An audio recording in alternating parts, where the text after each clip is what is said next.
जब हमारे सामने बजट डॉक्यूमेंट पेश हुआ तो उसमें भी वही सेंट्रली स्पॉन्सर्ड स्कीम का जिक्र हुआ जो पहले कही गई थी। हमें ये कहा गया कि ये विजन डॉक्यूमेंट है जम्मू कश्मीर का, लेकिन ये विजन डॉक्यूमेंट जो हमारे जम्मू कश्मीर के लिए है, ये हमारी पैरीफ्रीज में क्यों लागू नहीं होता, मुझे ये बात समझ नहीं आती। हमारे बहुत सारे लोग जो अपनी मांगों को लेके आज भी सड़कों पे हैं, हमारे युवा अपनी जायज़ मांगों को लेके आज भी अपनी बात कहने को हिचकिचा रहे हैं। कई बार वो नेताओं के दरवाजे खटखटाते हैं, मुझे समझ नहीं आता सरकार कौन सा सायरन बजा के निकल जाती है जो उनकी आवाज़ हमें सुनाई नहीं देती।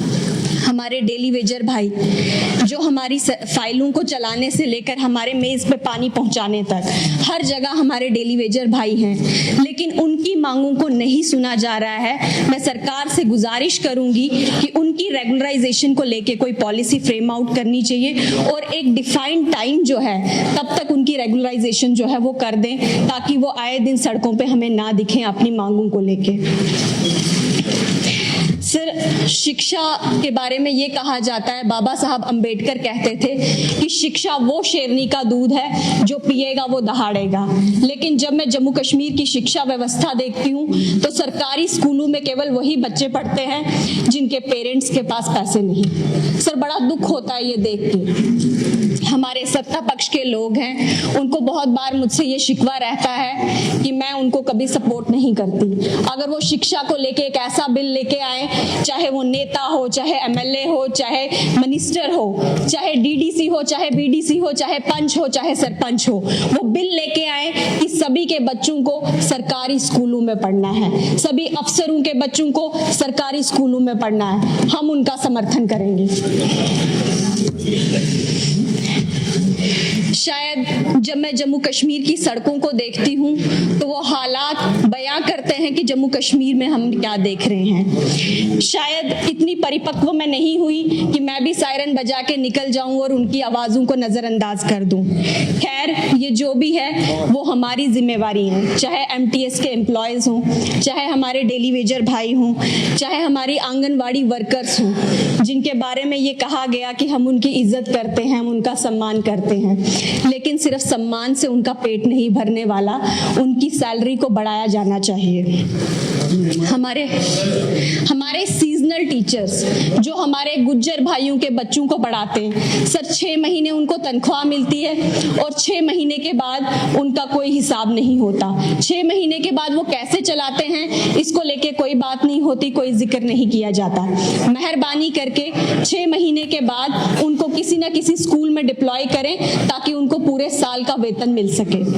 सर, हमारे स्टेट फॉरेस्ट कॉर्पोरेशन के एम्प्लॉयज जिनको ना तो 6th पे कमीशन मिला, ना 7th पे कमीशन मिला और ना ही उनकी पेंशन को लेके कोई रूल है, मेहरबानी करके कोई पॉलिसी फ्रेम आउट करें ताकि उन लोगों की जायज मांगों का भी कोई हिसाब हो सके। सर, हमारे दक्षिण एरिया में 54 स्कूल्स हैं और उनमें 2495 बच्चे इनरोल्ड हैं। क्योंकि मड़वा दक्षिण से काफी दूर है, इसीलिए मेहरबानी करके उनको एक सेपरेट एजुकेशन जोन दिया जाए ताकि उनकी सुविधा जो है वहीं पे आ रहे हैं। मैं ऑनरेबल मेंबर को कहना चाहूंगी, जब एजुकेशन डिपार्टमेंट के ग्रांट्स पे डिस्कशन हो रहा था उस दिन तो इन्होंने बोला नहीं। अब ये आज एजुकेशन डिपार्टमेंट के ग्रांट्स नहीं है, नए हेल्थ डिपार्टमेंट के ग्रांट्स है। ये आज मैं यहाँ जो भी बोलूं, एक सीएम साहब के अलावा और कोई सुनता ही नहीं है। चाहिए। उस दिन तो मुझे ये मिली, मेरी छोटी बहन, सर वो फाइनेंस मिनिस्टर बैठे हैं, इसलिए उनको सुना रही हूं। लगा ही नहीं जो बोलने के लिए मुझे है यहाँ पे, वहाँ बहुत काम हो रहा है। सर, फाइनेंस मिनिस्टर भी वो हैं और वो यहाँ बैठे हैं और मुझे लगता है वो हमारी मांगों को सुनते हैं, इसलिए मैं कह रही हूँ। बाकी मिनिस्टर्स तो सुनते ही नहीं, इसलिए कहने का कोई फायदा ही नहीं है।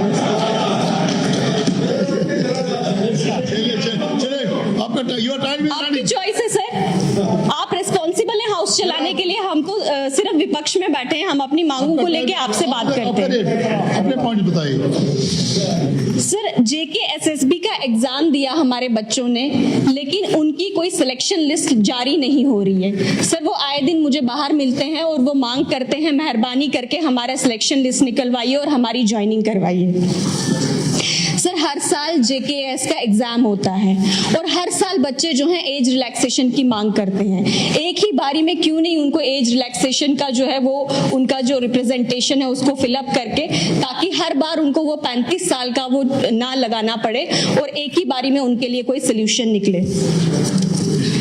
सर CM साहब जो हैं इस सरकार के मुखिया हैं, इस चीज से काम नहीं चलेगा कि इन्होंने काम नहीं किया, उन्होंने काम नहीं किया, या BJP वाले आए थे उन्होंने काम नहीं किया। अब हमें ये रिस्पॉन्सिबिलिटी उठानी पड़ेगी कि हमें हमारे युवाओं के लिए काम करना है, हमें हमारे बेरोजगारों के लिए काम करना है, हमें हमारे बच्चों के लिए काम करना है। सर अब बात मैं टूरिज्म पे लाऊंगी, क्योंकि किश्तवाड़ बहुत खूबसूरत इलाका है और टूरिज्म में हमेशा पिछड़ के रह गया। सर हमारे CM साहब ने दुनिया भर का भ्रमण किया है, वो सब वजहें जानते हैं कि किस वजहों पे हम जम्मू कश्मीर में टूरिज्म का प्रमोशन करते हैं। तो मैं CM साहब से ये रिक्वेस्ट करूंगी कि दुनिया भर के पर्यटक जम्मू कश्मीर आए और सिर्फ जम्मू कश्मीर में वो 5 किलोमीटर के दायरे में सिमट के ना रहकर जम्मू कश्मीर के दूर दराज ग्रामीण इलाकों में भी आए। इसको लेके हमें कोई पॉलिसी फ्रेम आउट करनी चाहिए, कोई प्लान बनाना चाहिए, कोई डिजाइन सूटेबल फ्रेम करना चाहिए, जिसके बाद हमारे लोग जो है वो दूर दराज क्षेत्रों में भी जाएं और वहां के लोगों को भी रोजगार मिल सके। सर हमारे किश्तवाड़ को भगवान ने हर तरह की खूबसूरती से नवाजा है, चाहे प्राकृतिक सौंदर्य की बात हो, चाहे पहाड़ों की बात हो, चाहे खेत खलियानों की बात हो, चाहे जंगलों की बात हो। सर एडवेंचर स्पोर्ट्स के लिए भी बहुत सारी चीजें हैं, लेकिन कभी भी वहां पे एडवेंचर टूरिज्म को प्रमोट करने के लिए कोई इनिशिएटिव ही नहीं लिया गया। सर वहां पे जंगल तो हैं पर स्काई रेल नहीं है, मंदिर हैं पर उनके लिए कोई विकास की सुविधा नहीं है, मंदिर के इतिहास को लेके कोई ऑडियो विजुअल्स नहीं है। सर गाइड नहीं जो पर्यटकों को बता सके कि यहाँ का इतिहास क्या है। सर हमारे जब प्रधानमंत्री जी लक्षद्वीप जाते हैं तो आपने देखा ही होगा उसके बाद वहां पे टूरिस्ट का कितना जमावड़ा आता है, वो वहां के इंफ्रास्ट्रक्चर्स को किस तरह बूस्ट करते हैं, वो वहां के खाने को, फूड फैसिलिटीज को किस तरह बूस्ट करते हैं। हमें इन चीजों की तरफ ध्यान देना होगा। सर मैं किश्तवाड़ के दक्षिण की बात करूं तो वहां पे एक बर्मा पीक है जहां 2 कुंड हैं, ब्रह्मसर और करालसर। सर इनको भी टूरिज्म मैप पे लाया जाना चाहिए। सर त्रिसंध्या माता की बात करूं, 3 बार मैं वहां गई, 3 बार वहां पे दिन में पानी आता है और ऐसा अद्भुत दृश्य होता है मानो ईश्वर का साक्षात आशीर्वाद वहां पे बरस रहा हो।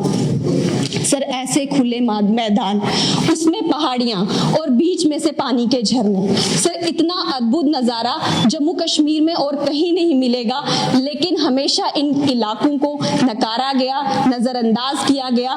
मैं मौजूदा सरकार से गुजारिश करूंगी कि पिछली बार भी मैंने उनको 10 प्रोजेक्ट दिए थे टूरिज्म को लेके और 10 के 10 उन्होंने अप्रूव किए, लेकिन इस बार भी मेरी उनसे रिक्वेस्ट है कि मेहरबानी करके हमारे टूरिज्म को प्रमोट करने के लिए भी कोई काम करें। सर जब मैं बिमलनाथ की खूबसूरती देखती हूँ तो गुलमर्ग को भूल जाती हूँ। हमने सिर्फ एक गुलमर्ग डेवलप किया और उसके अलावा भी जम्मू कश्मीर में बहुत सी जगहें हैं जिनको हम डेवलप कर सकते हैं।